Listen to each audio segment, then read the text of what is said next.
सावित्रीबाई फुले पुणे विद्यापीठामध्ये म्हणजे डिग्री विकत मिळतीये, मार्कशीट विकत मिळत आहेत, त्याचा रेट ठरवला जातो आणि सावित्रीबाई फुले पुणे विद्यापीठाच्या कुलगुरूला काहीच माहित नसतं, प्रकुलगुरूला काहीच माहित नसतं.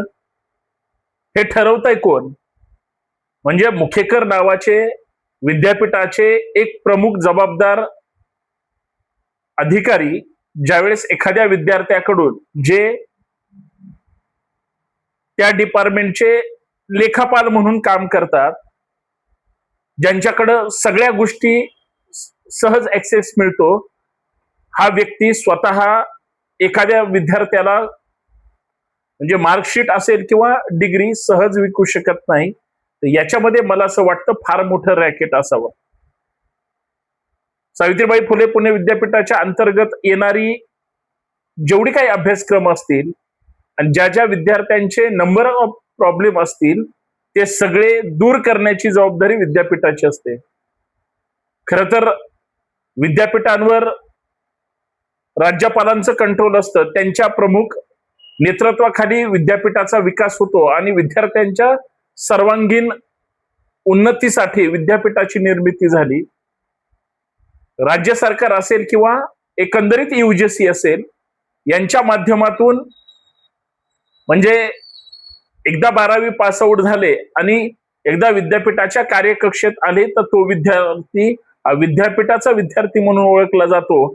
आज शिक्षणाचा ज्या पद्धतीनं खेळखोटंबा चाललाय, म्हणजे प्रत्येक शैक्षणिक वेगवेगळ्या फॅकल्टीमध्ये जर अशा पद्धतीचा काळा बाजार चालत असेल तर मुखेकर नावाचे विद्यापीठातले आता म्हणावं लागेल की डिग्री माफिया हे कुणाकुणाच्या खिशावर किती दरोडे टाकलेत, पोलिसांनी याचा खरा तपास केला पाहिजे. ही सगळी विशिष्ट वर्गाची विशिष्ट विचारांची माणसं आहेत. वर्गाची यासाठी कारण ती एका विशिष्ट विचारधारेने त्यांच्या लोकांना प्रमुख ठिकाणी बसवून नुसतं पुणे विद्यापीठाच नाही इतर विद्यापीठात सुद्धा त्यांचा एक वैचारिक अजेंडा राबवला जातो आणि तिथं त्याच लोकांना मर्यादा खायला मिळतो जे याच्यावर सिनेट म्हणून त्या ठिकाणी बसलेले आहेत. या सगळ्या लोकांचं फार मोठं रॅकेट असण्याची शक्यता माझ्यासारख्या संभाजी ब्रिगेडच्या कार्यकर्त्याला वाटते. आज एका विद्यार्थ्यांनी काय केलं या सगळ्या गोष्टी मी तुम्हाला या व्हिडिओच्या माध्यमातून सांगणार आहे. सर्वांचं संतोष शिंदे ऑफिशियल या आपल्या हक्काच्या युट्यूब चॅनलवर मी पुण्यातून ऍडव्होकेट संतोष शिंदे आपल्या सर्वांशी चर्चा करतोय. खरं तर एका विद्यार्थ्याला विद्यापीठामध्ये जो काही डिग्री स्कॅम आहे, विकत डिग्र्या दिल्या जात आहेत, हे सगळं शोधायचं होतं. मी विद्यार्थ्याचं नाव यासाठी घेणार नाही, ते तर सगळं खरं तर पब्लिक डोमेन मध्ये आलेलं असताना सुद्धा आपली एक नैतिक जबाबदारी आहे की आपण काही गोष्टी ह्या हाईड ठेवल्या पाहिजेत. विद्यापीठाचा एक विद्यार्थी ज्यावेळेस त्याला कळतं की आपल्यासारखे बऱ्याच विद्यार्थ्यांचे प्रॉब्लेम होते, परंतु त्यांचे प्रॉब्लेम दूर झाले, त्यांनी एक जादूची छडी फिरवली मुखेकर आणि त्यांच्या सहकार्यांनी आणि प्रत्येकाचं एक टोकन ठरलेलं असतं. कुठलाही भ्रष्टाचार एक वैयक्तिक अधिकारी कुठल्याही फॅकल्टीमध्ये किंवा कुठल्याही टेबलला करू शकत नाही, कुठल्याही डिपार्टमेंटचा असू द्या. त्यांना वेगळ्या लोकांचे आशीर्वाद असतात आणि सगळ्या जर गोष्टी ऑनलाईन झाल्या असतील तर कुणाला तरी ते दिसतच असतं ना. ज्यावेळेस मुखेकर नावाच्या या विद्यापीठातल्या डिग्री माफियाने एका विद्यार्थ्याला त्या ठिकाणी संपर्क केला, कारण विद्यापीठात तो विद्यार्थी गेल्यानंतर त्यांनी त्याची तक्रार मांडली, त्यावेळेस त्यांनी त्याच्यासोबत काय व्हॉट्सअप चॅटिंग असेल किंवा त्यांचं जे काही एकमेकांचं संभाषण असेल ते सगळे एव्हिडन्स म्हणून पुरावे त्यांनी जतन करून ठेवले.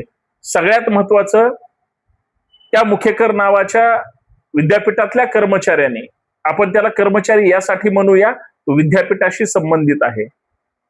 बघा, सरकारी विद्यापीठाची ठीक आहे, राज्य सरकारचं त्याच्यावर कंट्रोल आहे, तिथली ही परिस्थिती आहे.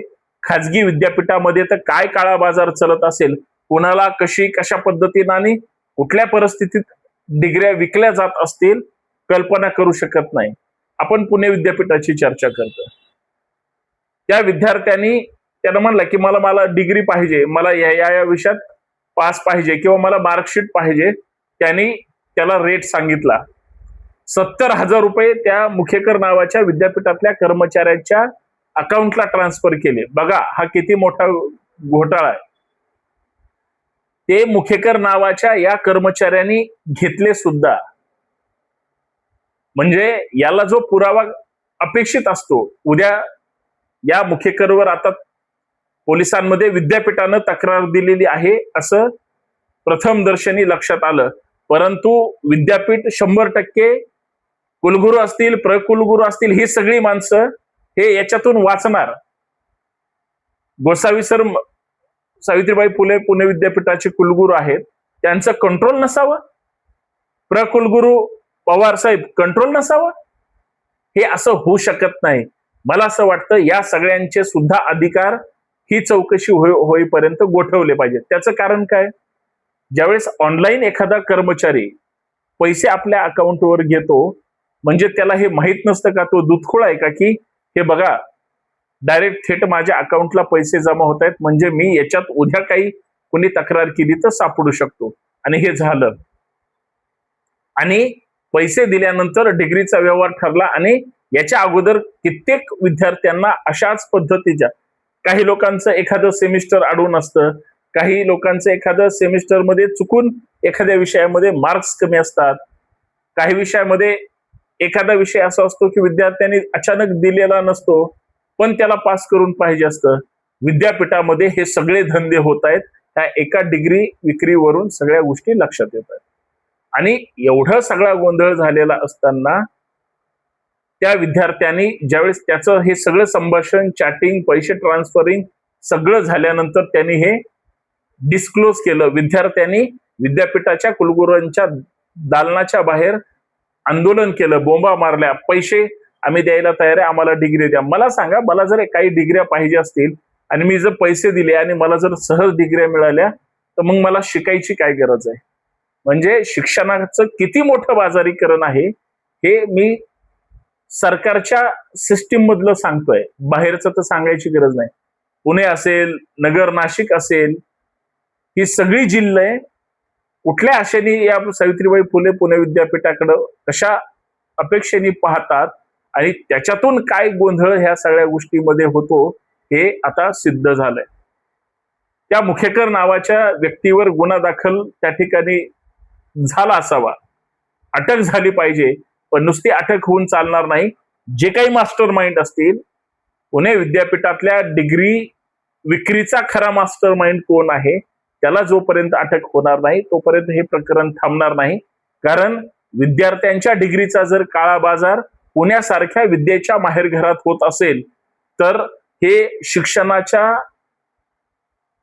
त्या चौकटीमध्ये राहणारे शैक्षणिक दलाल कोण हे महाराष्ट्राला कळलं पाहिजे. विद्यापीठात राहून विद्यापीठाची डिग्री विकणारे हे माथेपूर्व मास्टर माइंड कोण आहेत हे पुण्यासह महाराष्ट्राला कळलं पाहिजे.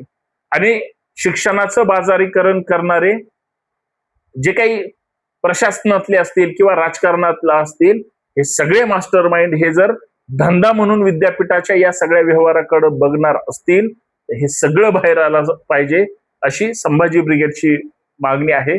म्हणून या सगळ्या गोष्टी बारकाईनं पाहिल्या पाहिजेत. म्हणून आपण वेळोवेळी तक्रार सुद्धा या प्रकरणात करणार आहोत. पण मला एवढा प्रश्न पडलाय की या सगळ्या गोष्टी होत असताना शिक्षण क्षेत्रामध्ये, विद्यापीठामध्ये, म्हणजे कुलगुरूंसहित सगळ्या फॅकल्टीची लोक, ही सगळी माणसं जर बौद्धिकदृष्ट्या सक्षम असतील आणि आर्थिकदृष्ट्या सगळ्यांना जर गडगंज पगार असेल तर मग हे अशा पद्धतीचा भ्रष्टाचार, काळा बाजार शिक्षणाच्या बाबतीमध्ये विद्यार्थ्यांच्या एकंदरीत सगळ्याच्यामध्ये कसे काय करू शकतात हा मला पडलेला प्रश्न आहे. तुमचं काय या सगळ्या एकंदरीत विद्यापीठातल्या डिग्री विक्रीबद्दल काय मत आहे नक्कीच कमेंट करून कळवा. हा व्हिडिओ जास्तीत जास्त शेअर करा. धन्यवाद. जय शिवराय.